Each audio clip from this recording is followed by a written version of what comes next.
స్కూల్‌కి వెళ్ళాలని లేదంకుల్, చచ్చిపోవాలనిపిస్తోంది అనే మాట దగ్గర కళ్ళలో నీళ్ళు తిరుగుతాయి. కథకి ఇదే మొదటి మెట్టు. కథలోకి మనల్ని తీసుకువెళ్ళేది కూడా ఇదే. వ్యాస్ సార్ అనే పేరు మొదటిసారి వినిపించేది కూడా ఆ అబ్బాయి నుంచే. ఆ పేరు అతన్ని ఎంతగా ఆకర్షించిందో, అలాగే నన్ను కూడా అతన్ని వెతికి పనిలోకి దింపేసింది. కథకు పట్టు అక్కడే కుదిరింది.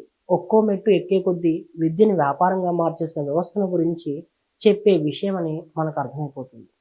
అనగనగా అంటూ అసలు కథలోకి సినిమాని తీసుకెళ్తాడు దర్శకుడు. పిల్లలకు అసలైన పాఠాలు చెప్పే ఓ మాస్టారు కథ ఇది. కథలు, పొడుపు కథలతో వారి మెదళ్లలో చదువుల సారాన్ని నింపే టీచర్ జీవితం ఇది. మార్కుల కోసం వెంటపడే ప్రిన్సిపాల్లు, టీచర్లు, తల్లిదండ్రులు కనపడతారు ఇందులో. వారంతా కథను ఇంకో మెట్టు ఎక్కిస్తారు. వారందరూ ఒకవైపున ఉంటే వ్యాస్ సార్ మాత్రం మరోవైపున ఉంటారు. నైతిక విషయాలు, తెలుగు భాష, వ్యాస్ సార్ పాఠం చెప్పే విధానం మనల్ని ఆలోచింపచేస్తూ మనం ఏం కోల్పోతున్నామో చెబుతుంది.